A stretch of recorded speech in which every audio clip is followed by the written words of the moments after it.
Hello friends, कैसे हैं? Good morning. Navneet educational में सभी का स्वागत है। तो फ्रेंड्स, आज हम बी फार्म थर्ड ईयर में 6 सेमेस्टर बायोटेक्नोलॉजी में जो लास्ट टॉपिक है उसको स्टार्ट करेंगे। तो लास्ट टॉपिक जो है हमारे पास basic principles of genetic engineering. तो फ्रेंड्स, जेनेटिक इंजीनियरिंग के जो हमारे बेसिक प्रिंसिपल्स रहेंगे उसके बारे में थोड़ा डिस्कस करते हैं। तो स्टार्ट करते हैं। तो genetic engineering has to achieve the desired characters in the species we can produce hybrid type of species. तो जेनेटिक इंजीनियरिंग एक तरीके से देखा जाए फ्रेंड, हमको हेल्प करता है जो हमारे पास डिजायर्ड कैरेक्टरिस्टिक है किसी भी स्पीसीज में, उस चीज को अचीव करने के लिए। और हाइब्रिड क्वालिटी जो उसके कैरेक्टर्स हैं उनको हम क्या कर सकते हैं, अचीव कर सकते हैं जेनेटिक इंजीनियरिंग से। तो फ्रेंड्स, एंजाइम्स इसमें हमारे पास कुछ यूज रहेंगे और कुछ हमारे पास मॉलिक्यूलर टूल्स हम यूज करते हैं। तो अगर बात करते हैं एंजाइम्स की, तो सबसे पहले बात करेंगे हम लाइसिंग एंजाइम्स। तो लाइसिंग एंजाइम्स जो होता है फ्रेंड्स, अगर हम सबसे पहले बात करते हैं सेल की, सेल अगर हमको डीएनए चाहिए, जेनेटिक इंजीनियरिंग में हमको डीएनए चाहिए, जीन चाहिए, तो सबसे पहले हमको सेल को क्या करना पड़ेगा फ्रेंड्स, ब्रेक करना पड़ेगा, सेल मेम्ब्रेन को हटाना पड़ेगा, जिससे कि हम डीएनए उसमें से आइसोलेट कर सकते हैं। तो उस पर्टिकुलर जो एंजाइम है उसका नाम होता है लाइसिंग एंजाइम। तो सेल हमने लिया और उस एंजाइम का नाम बोला गया हमने लाइसोजाइम। उसका जो स्पेसिफिक जो नाम है वो लाइसोजाइम रहेगा। उस मेम्ब्रेन को कट करेगा और कट करने के बाद उसमें से जो हमको डीएनए चाहिए वो हमारा क्या हो जाएगा, रिलीज हो जाएगा। उसको हम निकाल लेंगे, उसको हम यूज कर लेंगे। उसके बाद हम फ्रेंड्स बात करते हैं क्लीविंग एंजाइम की। अब हम जो डीएनए हमने लिया फ्रेंड्स, जरूरी नहीं है कि वो सारा डीएनए सारे उसमें बेस पेयर्स हमको जरूरत है। हमको हो सकता है कुछ लिमिटेड पोर्शन हमको उस डीएनए में से चाहिए। तो वहां पर भी जो डीएनए होगा उसमें से भी हमको क्लीविंग एंजाइम की हेल्प से क्या करना पड़ता है, उसको कट करना पड़ता है। और उसके बाद हम जो हमको रिक्वायर्ड जीन होता है वो हम उसमें से आइसोलेट कर लेंगे। तो types of cleaving enzyme friends, हमारे पास जो अलग अलग तरीके के क्लीविंग एंजाइम होते हैं वो होते हैं एक्सोन्यूक्लियस, एंडोन्यूक्लियस और रेस्ट्रिक्शन एंडोन्यूक्लियसेस। तो फ्रेंड्स आगे बढ़ते हैं। अब बात करते हैं हम एक्सोन्यूक्लियस की। तो एक्सोन्यूक्लियस जो क्या करता है फ्रेंड्स, एक्सो जिसका मतलब एक तरीके से टर्मिनल, एंड एक्सो मतलब बाहर, ये समझ लीजिए कि एक्सोन्यूक्लियस मतलब एक तरीके से बाहर से। तो बाहर इन द सेंस फ्रेंड्स, जो क्या करता है, डीएनए फ्रेगमेंट का जो टर्मिनल पोजीशन होता है, जो एंडिंग पॉइंट्स होता है वहां पर काम करता है।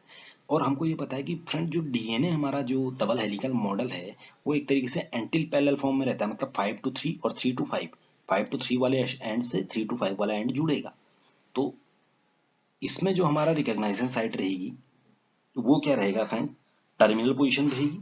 तो टर्मिनल पोजीशन पे हमारा एक्सोन्यूक्लियस काम करेगा। और एंडोन्यूक्लियस फ्रेंड, जो दूसरी चीज हमारे पास एंडोन्यूक्लियस, वो क्या रहेगा, एक तरीके से मिडिल में काम करेगा। एंडो मतलब बीच में, अंदर, ये समझ लीजिए आप। तो डीएनए को कट तो करेगा, काम दोनों का कट करने का है, लेकिन एक टर्मिनल पोजीशन पे करेगा और एक मिडिल पोर्शन पे करेगा। जिस तरीके से डायग्राम में आप देख सकते हैं, एक मिडिल पोर्शन में कर रहा है, एक टर्मिनल पोजीशन पे कर रहा है। अब इसमें हम देखते हैं कि मैकेनिज्म ऑफ ट्रांसफरिंग। अब जैसे एग्जांपल लेते हैं फ्रेंड्स, जिसमें हमारे पास ये एंजाइम्स भी यूज करेंगे और हम एक आरडीएनए फॉर्मेशन करेंगे। तो कैसे, तो ये एग्जांपल सबसे बेस्ट है। इसमें हम देखते हैं, एक हमारे पास सेल है। देखिए फ्रेंड, जो एक सेल है, वो सेल जो हमारे पास इकोलाई की है। इकोलाई स्टिराइचिया कोलाई जो हमारे पास जो बैक्टीरिया है, ये हमारा फ्रेंडली बैक्टीरिया होता है। इसमें से हमने प्लाज्मिड क्या कर लिया फ्रेंड्स, निकाल लिया है। अब ये प्लाज्मिड क्या होता है अभी बताएंगे आगे। तो इसमें से हमने प्लाज्मिड निकाल लिया और हमने माउस में से क्या कर लिया, इंसुलिन जीन निकाल लिया। जो क्या करता है, जो जीन इंसुलिन फॉर्मेशन के लिए रिस्पॉन्सिबल रहता है। जैसे हमारे पेनक्रियाज में इंसुलिन कौन बनाता है, बीटा सेल्स, तो वो रिस्पॉन्सिबल रहते हैं। तो उसी तरीके से माउस में भी जो इंसुलिन बनाता है, उस सेल को हमने, उस जीन को हमने पर्टिकुलर निकाल लिया। तो जीन जो रहेगा, जो इंसुलिन जीन है, उसको हमने निकाल लिया। और प्लाज्मिड, प्लाज्मिड भी एक तरीके से क्या है, डीएनए है। तो दोनों डीएनए हमने ले लिए। तो प्लाज्मिड को हमने क्या करा, कट किया। तो कट किससे करेंगे हम, रेस्ट्रिक्शन एंजाइम से। ठीक है फ्रेंड्स, हमारे पास रेस्ट्रिक्शन एंजाइम है। अब इंसुलिन जीन को हम उसमें ऐड कर देंगे। तो फ्रेंड्स, जो दिख रहा है, by the help of restriction enzyme जो है, हमने उसको कट किया और हमने उसको ऐड कर दिया। आप देख सकते हैं डायग्राम में, आपको दिखेगा यहाँ पर, जो हमने कट करके। और वो जो डीएनए हमको, फाइनलाइज डीएनए हमको मिला है, वो आरडीएनए है, रिकम्बिनेंट डीएनए जिसको हम बोलते हैं।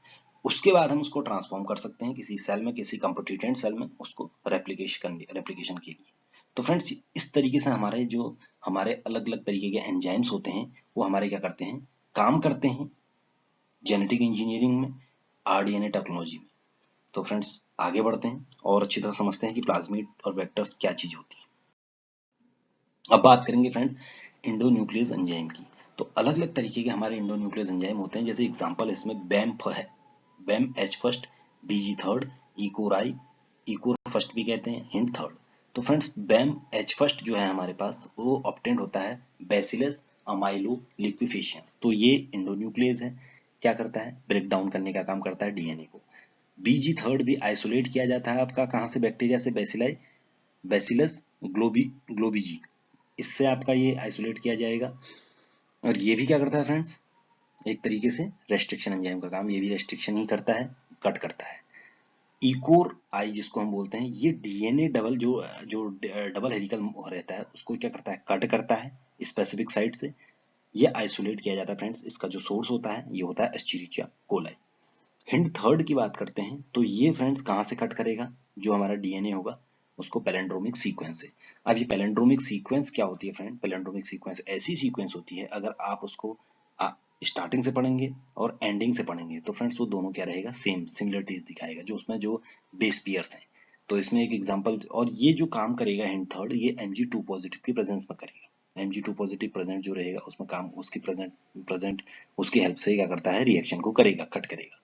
तो इसमें जैसे एग्जांपल एक ब्रैकेट में मैंने लिया गया है इसमें एडेनिन, एडेनिन, गुआनिन, साइटोसिन और थाइमिन और थाइमिन।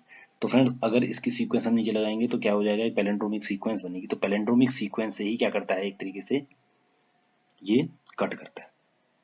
तो पैलेंड्रोमिक सीक्वेंस फ्रेंड्स एक बार और समझ लेते हैं। पैलेंड्रोमिक सीक्वेंस ऐसी सीक्वेंस होती है अगर आप उसको उल्टा पढ़ेंगे और सीधा पढ़ेंगे तो एक ही जैसा मिलेगा, आपको एक ही चीज बनेगी, एक ही शब्द बनेगा। तो ये होता है palindromic sequence obtained from Haemophilus influenza. और जो आपका हिंड थर्ड होता है फ्रेंड्स वो हेमोफिलस इन्फ्लुएंजा से हमको मिलता है।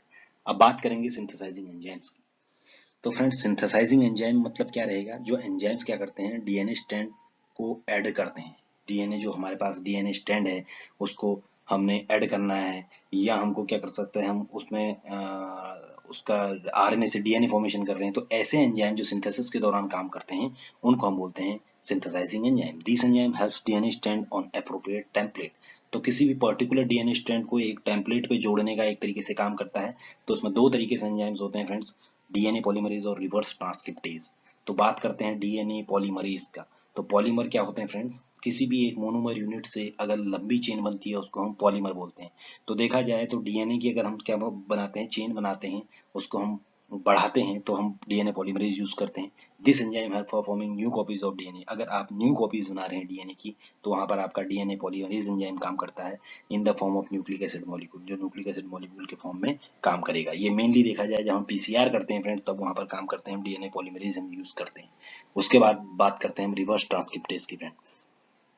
ये एंजाइम क्या करता है, ये भी है जब फ्रेंड्स जब हम cDNA कॉम्प्लीमेंट्री डीएनए बनाते हैं तब काम करेगा। तो this enzyme helps to make the copies of DNA from RNA template. जो आरएनए सिंगल स्ट्रैंड है उससे क्या करता है फ्रेंड्स, ये डीएनए फॉर्मेशन करता है, डबल स्ट्रैंड बनाता है। इस एंजाइम को हम बोलते हैं रिवर्स ट्रांसक्रिप्टेज। तो फ्रेंड्स दोनों का काम अलग अलग रहता है लेकिन ये सिंथेसाइज करने के ही काम करते हैं, डीएनए पॉलीमरेज और रिवर्स ट्रांसक्रिप्टेज। तो इतना जो थोड़ी सी उसमें लाइन लिखी है इससे ही अपने आप को एक्सप्लेन पूरा हो जाएगा। इसमें आगे बढ़ते हैं फ्रेंड्स। अब बात करते हैं हम डीएनए लाइगेज की फ्रेंड। तो डीएनए लाइगेज ऐसा एंजाइम है जो क्या बनाता है, जो लाइगेज करने का मतलब कहीं ना कहीं जोड़ने का काम करता है। अब फ्रेंड जोड़ेगा कैसे, जोड़ने का कोई ना कोई बॉन्ड फॉर्मेशन होगा, और वो बॉन्ड कौन सा बनता है, वो बनता है फॉस्फोडाइस्टर बॉन्ड। तो अगर डीएनए आपका एक डीएनए दूसरे डीएनए के दूसरे टेम्पलेट के साथ जुड़ रहा है तो कहीं ना कहीं कोई बॉन्डिंग बन रही है, और वो बॉन्डिंग का नाम होता है फ्रेंड फॉस्फोडाइस्टर बॉन्ड। तो फॉस्फोडाइस्टर बॉन्ड बनता है at a single strand breaking DNA, ठीक है फ्रेंड। तो फॉस्फोडाइस्टर एंड बॉन्ड्स होते क्या हैं सबसे पहले ये जानते हैं। तो फ्रेंड्स अगर हमारे पास डीएनए की बात करते हैं तो डीएनए हमारे पास शुगर रहती है, पेंटोज शुगर रहती है, फॉस्फोरिक ग्रुप रहता है हमारे पास। तो जो फ्रेंड्स हमारे पास फॉस्फोरिक ग्रुप रहता है उसमें हमारे पास एक हाइड्रोक्सिल ग्रुप भी रहता है, ठीक है। हमारे पास उसमें हाइड्रो अमीनो एसिड भी रहते हैं, और हमारे पास जो रहेगा हाइड्रोक्सिल ग्रुप भी रहता है जो हमारा फॉस्फोरिक एसिड होता है। तो फ्रेंड्स वहां पर जो OH ग्रुप रहेगा हमारे पास वो एक डीएनए फ्रेगमेंट का OH, क्योंकि दोनों डीएनए है तो दोनों में होगा फॉस्फोरिक। तो एक OH क्या दो, सॉरी जो दो हाइड्रोक्सिल ग्रुप हैं वो दूसरे ग्रुप उसके दो हाइड्रोक्सिल ग्रुप से क्या करता है फ्रेंड्स, कंबाइंड करता है। और जब वो कंबाइंड करेगा तो एक एस्टर बॉन्ड फॉर्मेशन करता है।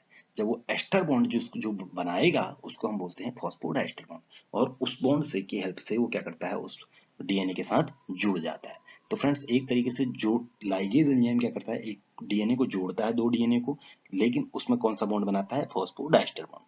अब आगे बढ़ते हैं वेक्टर की ओर। ये फ्रेंड वेक्टर क्या चीज है, तो वेक्टर समझते हैं। फ्रेंड्स अगर वेक्टर की बात करते हैं तो एक तरीके से जैसे आपने कहीं एक जगह से दूसरी जगह जाना है, जैसे मान लो आपने एक स्टेट से दूसरी स्टेट में जाना है, तो आप क्या करते हैं? गाड़ी लेते हैं, एक बस लेंगे या एक कोई व्हीकल लेंगे जिसमें बैठ के आप क्या करेंगे? दूसरे स्टेट में एंट्री करेंगे। तो उसी तरीके से वेक्टर क्या करता है फ्रेंड्स, अगर हमारा डीएनए हमने वेक्टर में जोड़ दिया है, उस डीएनए को हमने, उस जीन ऑफ इंटरेस्ट को हमने किसी सेल के अंदर भेजना है, तो by the help of vector की हेल्प से हम क्या करते हैं?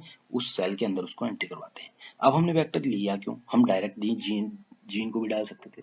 तो फ्रेंड्स अगर हम डायरेक्टली किसी जीन को, किसी डीएनए को किसी सेल के अंदर डालेंगे, तो सेल का अपना जो जो बोलते हैं डिफेंसिव मैकेनिज्म, वो भी काम करेगा। वो उसको क्या कर जाएगा? कट करेगा। उसमें रेस्ट्रिक्शन एंजाइम होते हैं, क्योंकि जो रेस्ट्रिक्शन एंजाइम होते हैं फ्रेंड्स, वो हम क्या करते हैं? सेल से ही हमको, जो लिविंग जो बैक्टीरियल सेल होते हैं वहीं से मिलते हैं, तो उसमें भी जो प्रेजेंट रहते हैं, तो जब वो उसके अंदर एंट्री करेगा, तो हमारा जो जीन ऑफ इंटरेस्ट होता है उसको क्या कर देगा? कट कर जाएगा। तो वेक्टर की हेल्प से हम क्या कर सकते हैं? अपने जीन ऑफ इंटरेस्ट को उसके अंदर डाल सकते हैं। तो वेक्टर क्या होता है? This is the DNA molecule. ये एक डीएनए मॉलिक्यूल है which is used as carrier. एक कैरियर का काम करता है for transforming gene of interest to host cell. जो जीन है हमारे पास, जीन ऑफ इंटरेस्ट है, उसको होस्ट सेल के अंदर डालने का काम करेगा आपका वेक्टर। ठीक है फ्रेंड्स। अब प्रॉपर्टीज क्या होती है? Ability to replicate. सबसे पहली कि ये वेक्टर की एबिलिटी होनी चाहिए कि वो जो होस्ट सेल है, जिस सेल के अंदर हम उसको डाल रहे हैं, उस सेल के अंदर वो रेप्लिकेट भी कर जाए और इजीली क्या हो जाए? इंसर्ट हो जाए। अब बात करते हैं फ्रेंड प्लाज्मिड की। अब ये प्लाज्मिड क्या होता है? तो फ्रेंड्स जैसे हमारे पास कई बैक्टीरिया होते हैं, तो उन बैक्टीरिया में, बैक्टीरियल सेल्स के अंदर हमारे पास जैसे न्यूक्लियस, जैसे हमारी सेल होती है, न्यूक्लियस होता है, न्यूक्लियस के अंदर आपका डीएनए क्रोमोसोम्स प्रेजेंट होते हैं। तो इसी तरीके से बैक्टीरियल सेल में भी आपके क्रोमोसोम रहते हैं, डीएनए रहेगा, और जो उसी के साथ एक हमारे पास क्या था? एक राउंड फॉर्म में और आपको दिख रहा है जो डायग्राम में दिखा है, तो वो भी एक प्लाज्मिड है। वो भी क्या है? एक तरीके से क्रोमोसोम ही है, लेकिन वो एक्स्ट्रा क्रोमोसोमल पार्ट है। उसका जो सेल का डिवीजन है या सेल का जो जेनेटिक इन्फॉर्मेशन है, उसको ट्रांसफर करने में कोई उसका रोल नहीं रहता है। इसका एक ये रोल रहता है कि एंटीबायोटिक रेजिस्टेंस, जो रेजिस्टेंस क्रिएट होता है एंटीबायोटिक जो एंटीबायोटिक से जो रेजिस्टेंस क्रिएट हो जाता है, वो प्लाज्मिड की वजह से होता है। तो plasmid is an extra chromosomal part. ये एक्स्ट्रा क्रोमोसोमल पार्ट है which is present in bacterial cell, जो बैक्टीरियल सेल में प्रेजेंट रहता है। इट कंसिस्ट ऑफ जीन, इस consist gene for antibiotic resistance. ये एंटीबायोटिक रेजिस्टेंस जो रहता है, जो हो जाता है, रेजिस्टेंस हो जाता है एंटीबायोटिक की वजह से, उसके लिए रिस्पॉन्सिबल होता है, but do not have any important function. और इसका अपना कोई फंक्शन नहीं रहता है। Bacteria can survive without plasmid.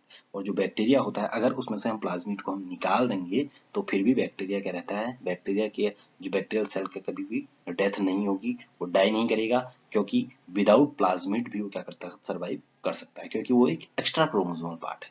तो फ्रेंड्स बैक्टीरियल डीएनए तो उसके अंदर रहेगा ही, लेकिन प्लाज्मिड को हम क्या कर सकते हैं? यूज कर सकते हैं। आगे बढ़ेंगे। तो फ्रेंड्स जिस तरीके से वेक्टर काम करता है, जिस तरीके से आपका प्लाज्मिड रहता है, उसी तरीके से हमारे पास बैक्टीरियोफेज भी काम करता है। अभी बैक्टीरियोफेज आपने पढ़ा हुआ होगा, तो बैक्टीरियोफेज आपने इंटरमीडिएट में भी पढ़ा हुआ होगा। तो बैक्टीरियोफेज क्या होता है फ्रेंड्स? अगर आपका कोई भी जो वायरस होता है वो बैक्टीरिया में एंट्री कर जाता है, तो उसको हम बैक्टीरियोफेज ही बोलते हैं। तो phages are viruses that infect and replicate only in bacterial cell, जो सिर्फ बैक्टीरियल सेल में क्या कर सकते हैं? रेप्लिकेट कर सकते हैं, मतलब डिवाइड, मतलब उसमें जो डीएनए रेप्लिकेशन होगा वो सिर्फ बैक्टीरियल सेल में होता है।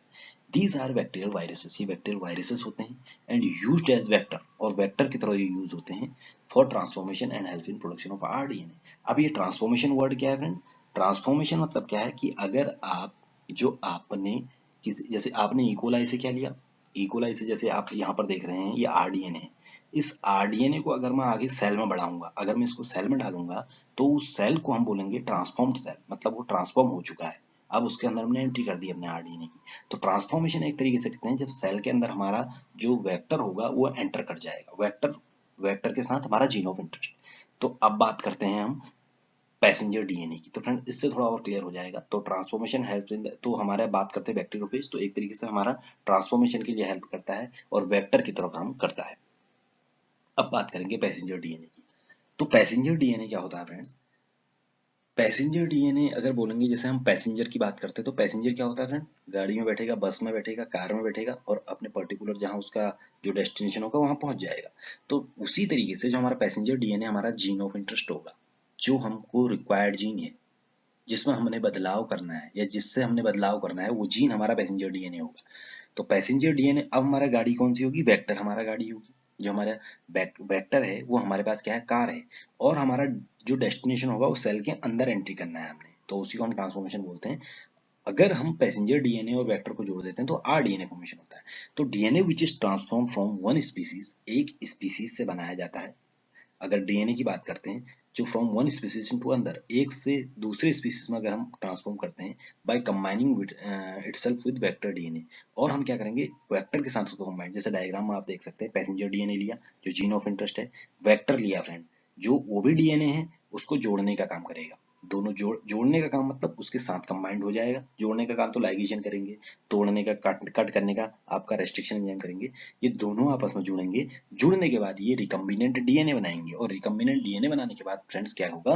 वो किसी पर्टिकुलर सेल में, अगर हमारे पास इकोलाई है उसके अंदर हम उसको एंट्री करवा देंगे, जिससे कि बाद में वो रेप्लिकेट हो जाए।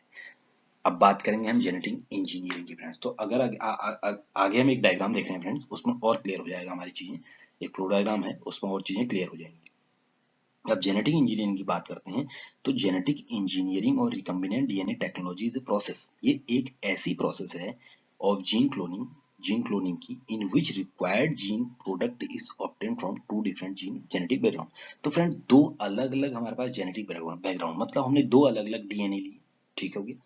अलग अलग डीएनए अब हमने क्यों ली? हमने डीएनए अलग अलग इसलिए लिए, कई बार क्या होता है फ्रेंड, जैसे हम एग्रीकल्चर की बात करते हैं, या हम हो सकता है हम वेटरनरी में बात करते हैं, या हम ह्यूमन बींग्स की ही बात करते हैं।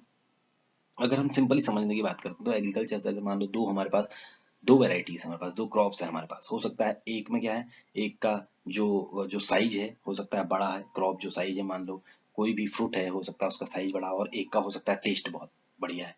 तो दोनों कैरेक्टर्स हमको चाहिए एक साथ। अब वो तो अलग अलग वैरायटी में है, तो दोनों चीजें हमको एक साथ चाहिए फ्रेंड। तो दोनों को एक साथ लाने के लिए हम क्या करेंगे? उस जीन और दूसरा जीन जो उसमें से जीन है उनको हम क्या करेंगे? कंबाइंड करेंगे। और कंबाइंड करने के बाद एक रिकम्बिनेंट डीएनए बनेगा। रिकम्बिनेंट डीएनए को हम क्या करते हैं? ट्रांसफॉर्म करेंगे, और उसकी हेल्प से फिर हमारे पास दोनों कैरेक्टर फ्रेंड क्या हो जाएंगे? साथ आ जाएंगे। अब जो जो जो हमको दोनों कैरेक्टर अलग अलग जगह थे, रिक्वायर्ड तो थे, लेकिन दोनों प्लांट में अलग अलग जगह थे, हमने उसको एक ही प्लांट में रख लिया है। एक ही प्लांट्स में अगर हम कल को उसकी सीड हमको मिलेगी, अगर वो प्लांट हमको मिलेगा, तो अगर उसमें से कल को हमारे पास जो फ्रूट होगा उसमें दोनों करेक्टर, मीठा भी होगा और उसका साइज भी बढ़िया रहेगा। तो फ्रेंड इस तरीके से जेनेटिक इंजीनियरिंग काम करती है। मतलब देखा जाए, जैसे हमारे पास हाइब्रिड क्वालिटीज आती हैं, हाइब्रिड वेराइटीज आती है, वो कैसे आती हैं? वो जेनेटिक इंजीनियरिंग की ही हेल्प से आती हैं। उसका अगर हम बात करते हैं, उसका टेस्ट की बात करते हैं, और एक का एक टेस्ट हो जाएगा, एक कलर हो जाएगा, या एक का साइज हो जाएगा। हो सकता है कि फ्रूट साइज बहुत छोटा है, फल का साइज बहुत छोटा है, और टेस्ट बहुत क्या है? छोटा है, और टेस्ट बहुत बढ़िया है, मीठा स्वीट है, लेकिन साइज क्या हो गया? छोटा हो गया, और दूसरे का साइज बड़ा है। तो इस तरीके से दोनों को अगर हम कंबाइन कर देंगे तो फ्रेंड्स, जिसका साइज बड़ा है उसका साइज वाला जीन ले लेंगे, और जिसका हमारे पास जो स्वीट जो मीठा है उस तरीके उसको ले लेंगे, तो दोनों जो उसका स्वीटनिंग के लिए रिस्पॉन्सिबल है, उन दोनों को हम जीन को लेके हम क्या कर देंगे? कंबाइन कर देंगे, रिकम्बिनेंट फॉर्मेशन कर देंगे, और उसके बाद हम क्या कर सकते हैं? आगे एक पर्टिकुलर प्लांट में ही, एक पर्टिकुलर प्लांट में हम दोनों करेक्टर्स ले सकते हैं, और एक जो फ्रूट मिलेगा, जो भी हमको नया जो वैरायटी मिलेगी, वो क्या मिलेगी? हमारी डिजायर्ड मिलेगी। तो इस तरीके से फ्रेंड जेनेटिक इंजीनियरिंग काम करता है। अब आगे बढ़ते थोड़ा और चीजें समझ में आ जाएंगी क्लियर। ये फ्रेंड्स जो डायग्राम में दिख रहा है आपको, इससे थोड़ी और क्लियर हो जाएंगी चीजें। तो फ्रेंड्स सबसे ऊपर आपको जो दिखाई दे रहा है उसमें पेनक्रियास, आपको पता है कि पेनक्रियास, अगर हम ह्यूमन बीइंग की बात करते हैं, पेनक्रियास का काम क्या होता है फ्रेंड? एक तरीके से इंसुलिन सीक्रेशन करना होता है। तो इंसुलिन सीक्रेट तो करता है, लेकिन कौन से सेल रिस्पॉन्सिबल होते हैं? Beta cells. तो हमने क्या करा? उस पेनक्रिया में से बीटा सेल हमने क्या कर लिए? आइसोलेट कर लिए, ठीक है। आइसोलेट किए। अब आइसोलेट करने के बाद हमको उसमें से उस सेल तो निकाल ली, अब हमको जीन भी चाहिए, तो हमने डीएनए निकाला, ठीक है फ्रेंड्स। अब डीएनए उसमें से निकाला, लेकिन अभी डीएनए निकाला है, अब जो पर्टिकुलर जो जो बेस पेयर्स हैं, जिसकी वजह से जो रिस्पॉन्सिबल हैं उस पर्टिकुलर इंसुलिन को बनाने के लिए, वो हमने जीन ऑफ इंटरेस्ट हमने ले लिया, ठीक है। ऑब्टेन जीन ऑफ इंटरेस्ट, जिसको इंसुलिन जीन बोलते हैं। अब उस इंसुलिन जीन का फ्रेंड्स पॉसिबल नहीं है कि अगर वो खाली वो इंसुलिन जीन को मैंने बाहर रख दिया तो इंसुलिन फॉर्मेशन करेगा, पॉसिबल ही नहीं है। उसको एक प्रॉपर होस्ट चाहिए, तो होस्ट उसको प्रोवाइड कराना, मतलब होस्ट मतलब एक बॉडी चाहिए उसको, एक सेल चाहिए उसको, एक इन्वायरमेंट चाहिए उसको, जहां पर वो क्या कर सकता है? आपका डिवीजन करेगा। तो उसके लिए सबसे पहले हम क्या करेंगे, वेक्टर चाहिए। अब हमने डीएनए को, मैंने पहले ही बताया था, डीएनए को आप सीधे सेल के अंदर नहीं डाल सकते हैं, क्योंकि वो क्या है, जो डीएनए होगा वो फॉरेन डीएनए है। जो सेल आपका होगा वो उसको रिकॉग्नाइज कर देगा और वो उसको कट कर देगा by the help of restriction enzyme, जो डिफेंसिव मैकेनिज्म होगा किसी भी बैक्टीरियल सेल का। तो इस वजह से सबसे पहले हम क्या करेंगे, उसको वेक्टर के अंदर ऐड करेंगे। हम क्या करेंगे, उसको सबसे पहले फ्रेंड्स वेक्टर में डालेंगे।